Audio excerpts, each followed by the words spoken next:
안녕하세요. 오늘은 57장 네게 한 가지 부족한 것이 있나니라는 제목으로 말씀을 살펴보겠습니다.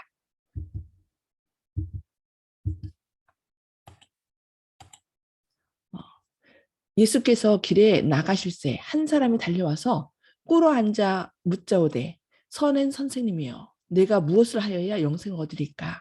이렇게 질문한 청년은 관원이었다. 그는 큰 부자였으며 책임 있는 지위에 있었다.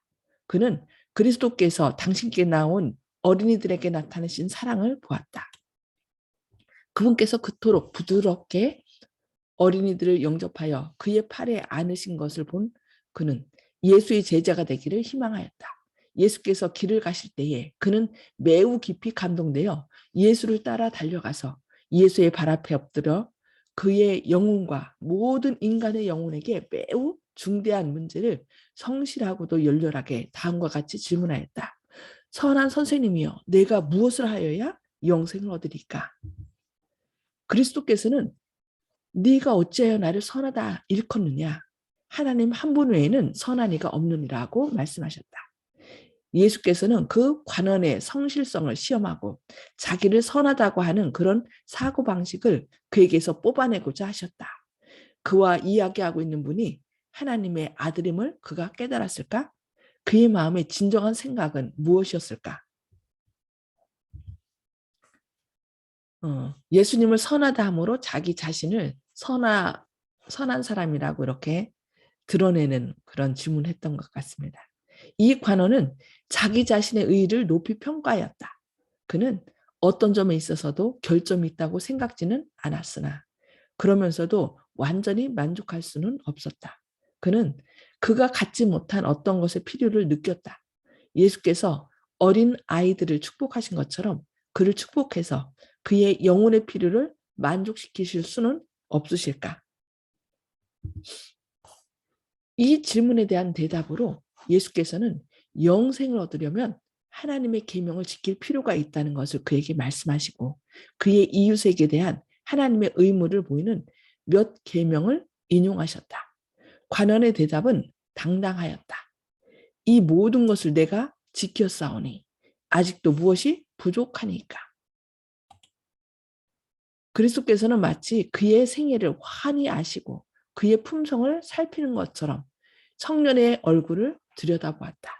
예수께서는 그를 사랑하셨으며 실질적으로 그의 품성을 변화시킬 평화와 은혜와 기쁨을 주고자 갈망하셨다.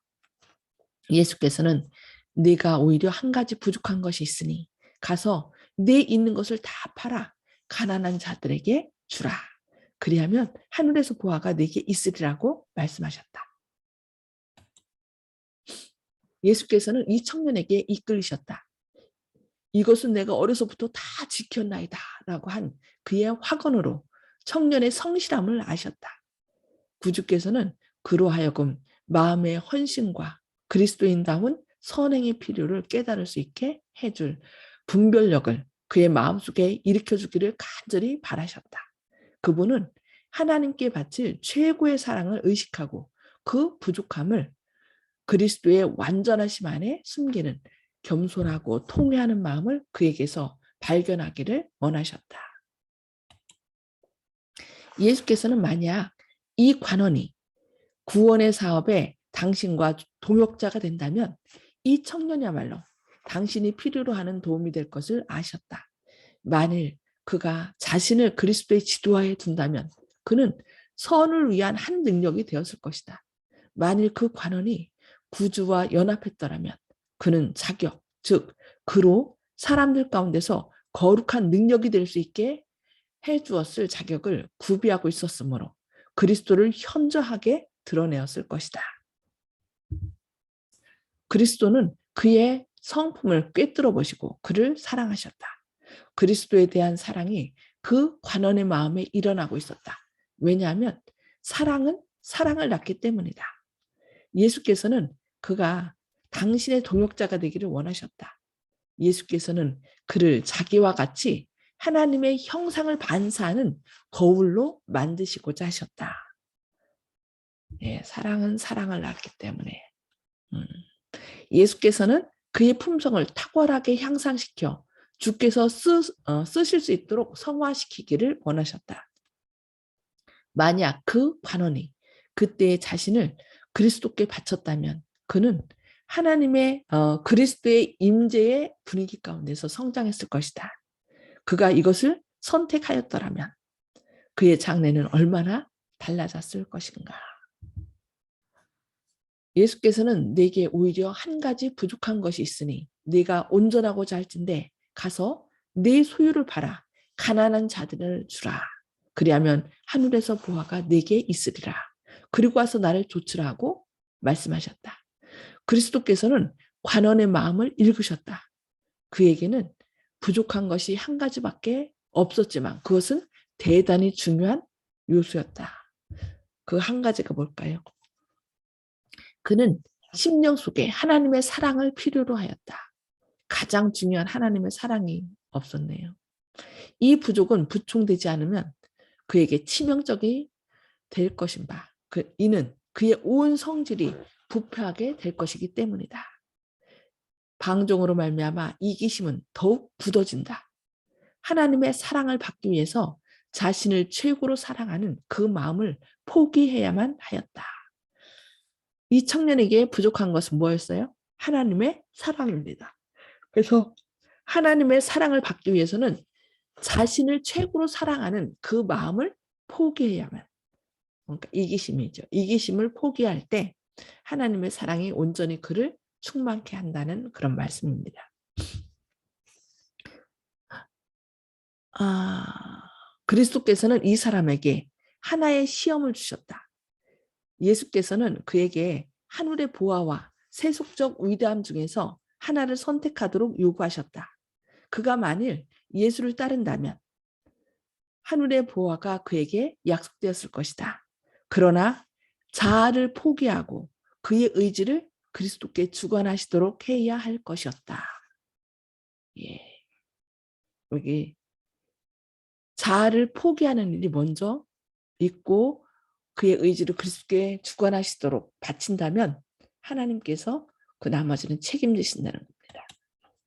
그 관원은 하나님의 아들이 되어 하늘의 보화를 그리스도와 함께 상속받을 특권을 가지고 있었다.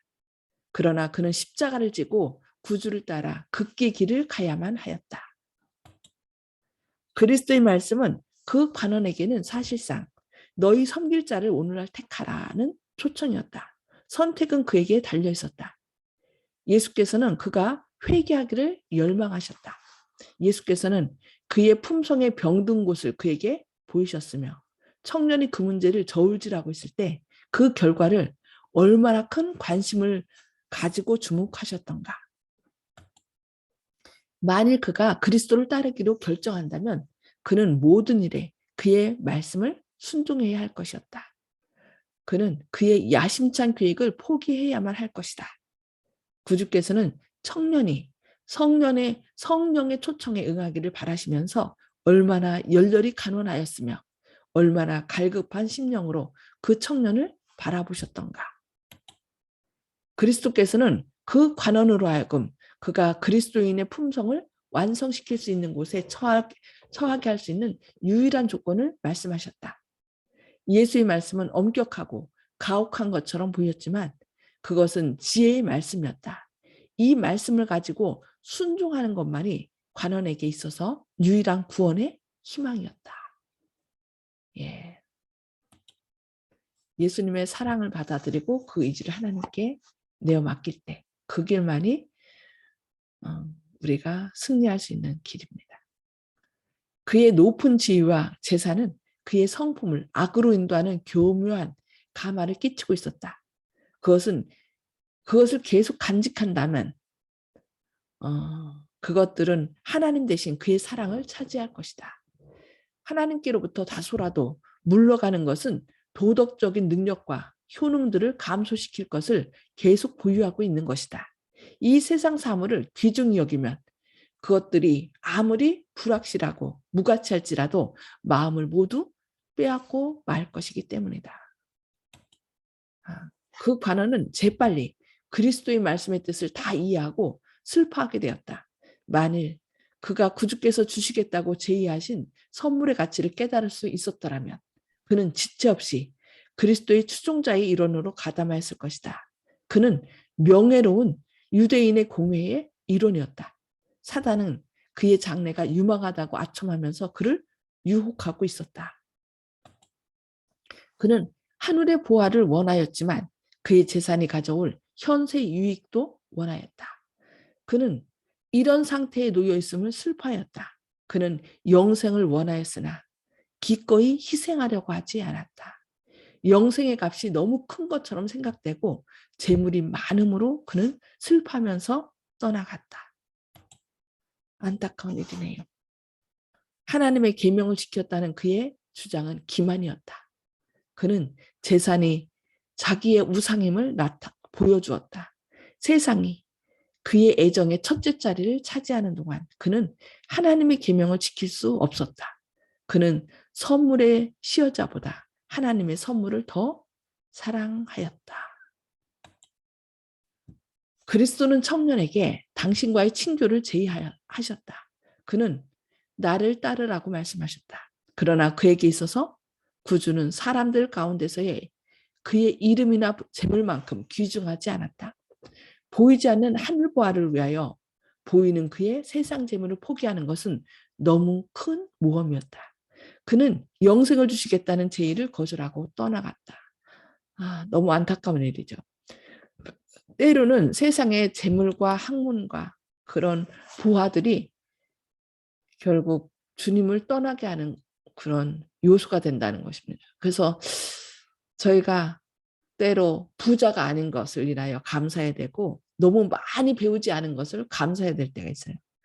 왜냐하면 그런 것들이 예수님을 사랑하는 마음을 빼앗아 가기 때문입니다. 무수한 사람들이 이와 같은 호된 시련을 통과하면서 그리스도와 세상을 저울질하고 있다. 많은 사람들이 세상을 택한다.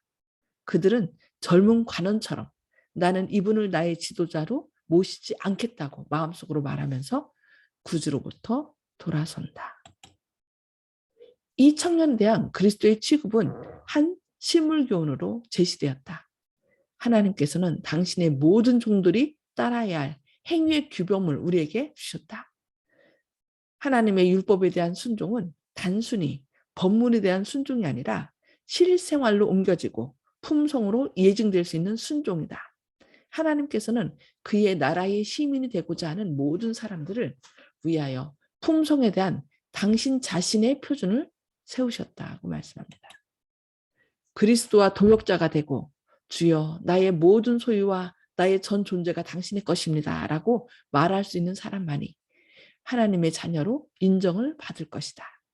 하늘을 갈망함에도 불구하고 제시된 조건들 때문에 돌아서 버리는 것이 무엇을 의미하는지 모든 사람들은 숙고해야 한다. 그리스도께 아니요라고 말함이 무엇을 의미하는지 생각하라. 관원은 아니요. 나는 당신께 모든 것을 드릴 수 없습니다. 라고 말하였다. 구주께서는 하나님께서 우리에게 하도록 맡기신 사업을 우리와 함께 하시겠다고 제의하신다. 그는 하나님께서 우리에게 주신 재산을 세상에서 당신의 사업을 진척시키는 데 사용하자고 제의하신다. 오직 이 방법으로만 구주께서 우리를 구원하실 수 있다고 말씀합니다. 그 관원의 재산은 그가 충실한 청지기임을 입증할 수 있도록 그에게 위탁된 것이었다.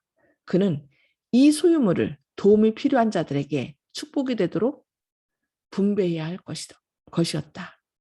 그와 같이 오늘날도 하나님께서 사람들에게 재물과 재능과 기회를 위탁하셔서 그들로 하여금 가난하고 고통당하는 자를 도와주는 일에 하나님의 대리자가 되게 하신다.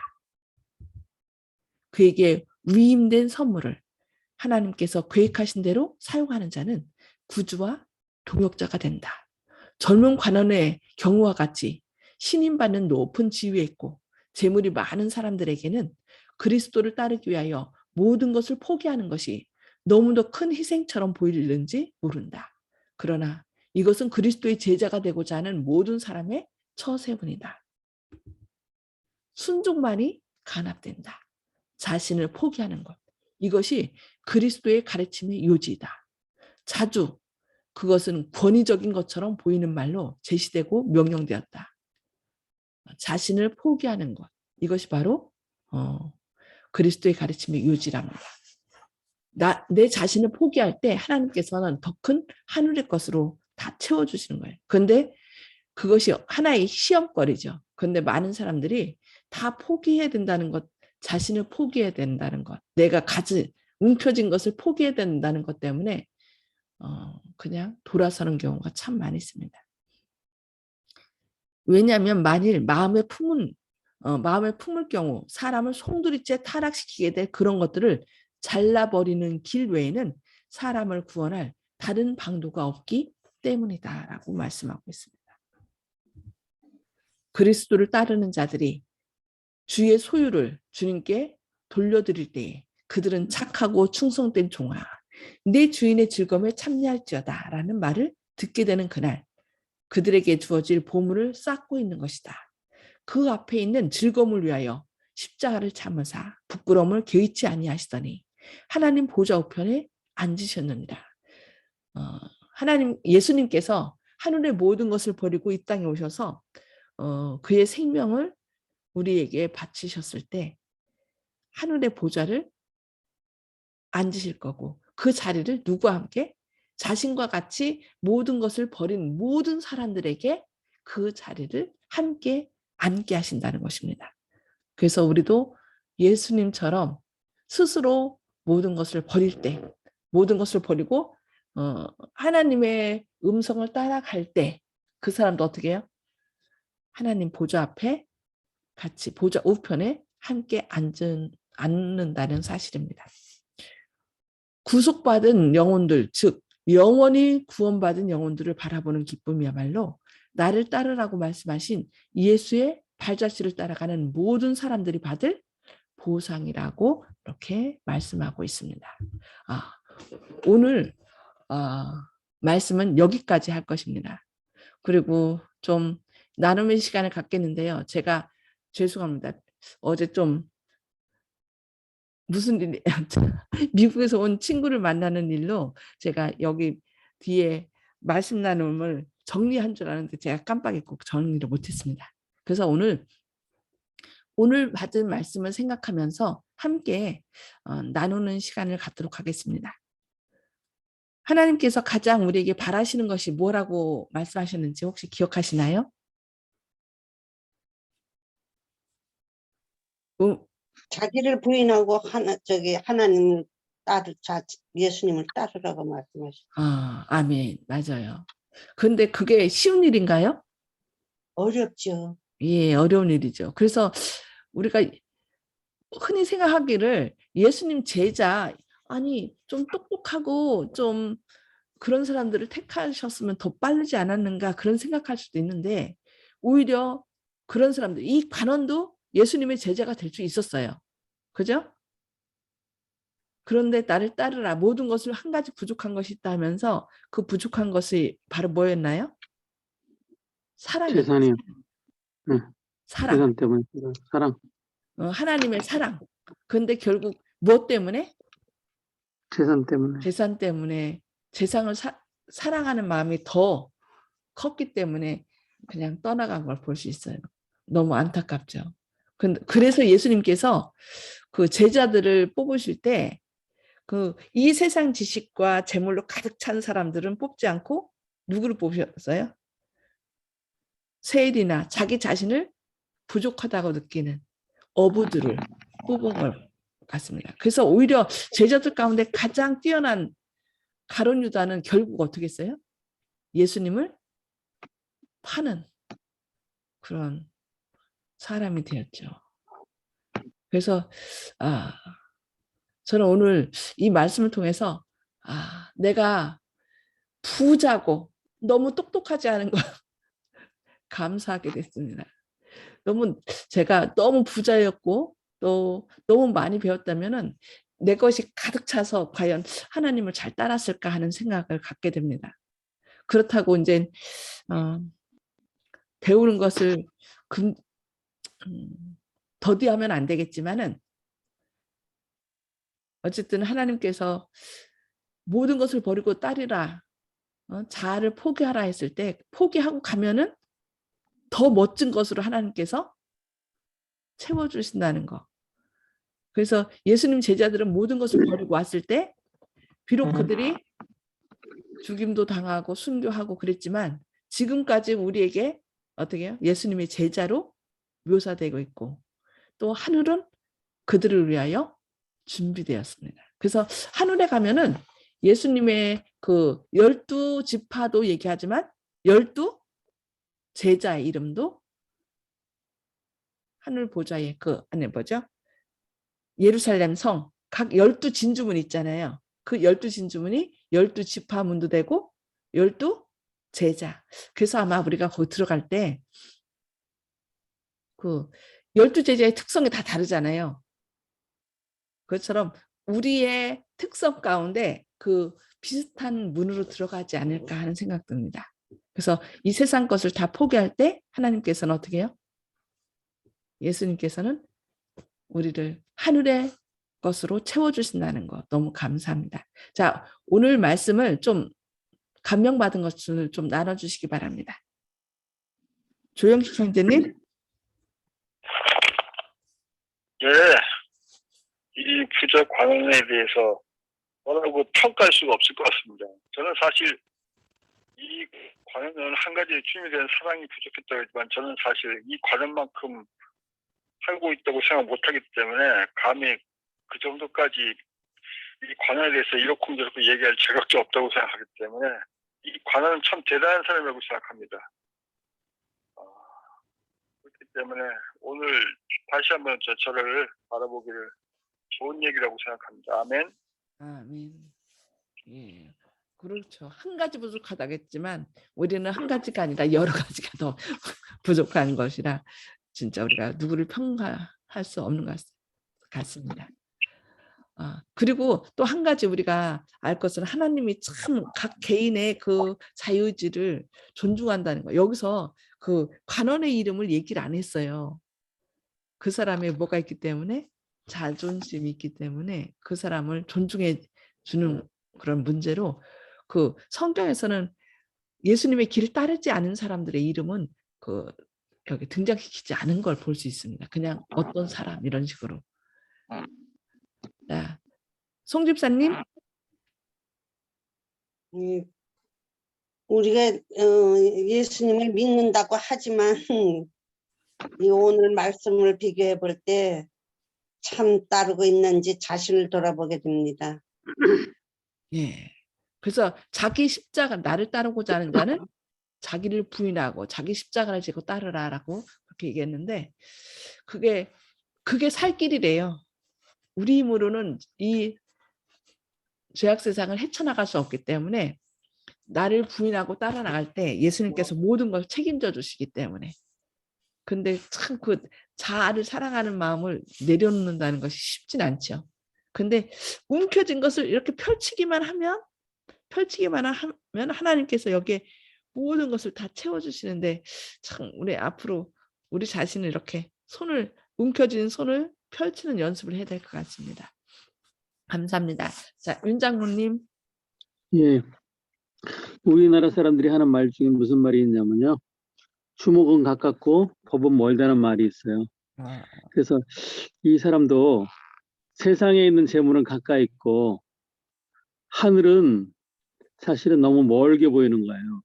그래서 그 하늘에 있는 보화가 얼마나 귀중한 것인지를 목사님께서 잘 설명하고 하늘이 가깝게 느껴질 수 있도록 좀 우리 성도님들한테 잘 교육하고 설교해야 될 것 같습니다. 그래야지 하늘이 멀게 있다고 생각하니까 그걸 버리기가 점점 더 어려운 것 같아요. 우리들이 다 이기심이 많은 사람들이지만 하늘이 얼마나 귀한 것인지를 잘 소개시켜줬으면 좋겠습니다. 알겠습니다. 우리가 소망으로 구원 얻는다고 했는데 하늘에 대한 소망을 잃어버리면은 결국 믿음도 사라지죠. 그래서 자꾸 이 세상 것이 더 크게 보이니까 알겠습니다. 하늘의 소망을 더 아주 명확하게 쉽게 확실하게 증가하도록 하겠습니다. 감사합니다. 네, 오늘 말씀 생각하시면서 기도하겠습니다. 하늘에 계셔서 저희를 사랑하신 아버지, 오늘도 새 생명 주시고 또 말씀을 통하여 저희를 깨우쳐 주시니 감사합니다. 주님, 저희가 주님을 사랑한다고 하지만 때로 이 관원처럼 이 세상 것이 너무나 가진 것이 많아서 그것을 내려놓기가 너무 힘들 때가 많습니다. 그러나 주님께서 정말 이 세상 것은 사라질 것이고 주님께서 주시고자 하는 하늘의 것은 너무나 크고 놀라운 것임을 우리가 마음 가운데 말씀을 통하여 깊이 새기게 하시고 주님의 제자들처럼 모든 것을 버리고 내려놓고 주님께 나아갈 수 있는 저희가 되게 하여 주시옵소서. 주님의 도움 없이는 저희 스스로 설 수 없습니다. 저희가 저희 것을 내려놓을 때 주님께서 더 큰 것을 채워주심을 믿고 주님께 가까이 나아가는 저희의 삶이 되게 하여 주시옵소서. 오늘 또 보이는 세상 것 때문에 보다 큰 하늘의 것을 잃어버리는 어리석음을 범치 않도록 저희 마음을 성령으로 채워주시고 또 저희의 눈을 열어 하늘의 놀라운 것들을 보게 하여 주시옵소서. 오늘도 주님의 사랑으로 우리 마음이 충만케 하여 주셨길 바라오며 예수님의 이름으로 간절히 기도드리옵니다. 아멘. 아멘. 감사합니다. 오늘도 하나님의 사랑으로 충만한 하루 되시기 바랍니다. 수고하셨습니다. 네, 감사합니다.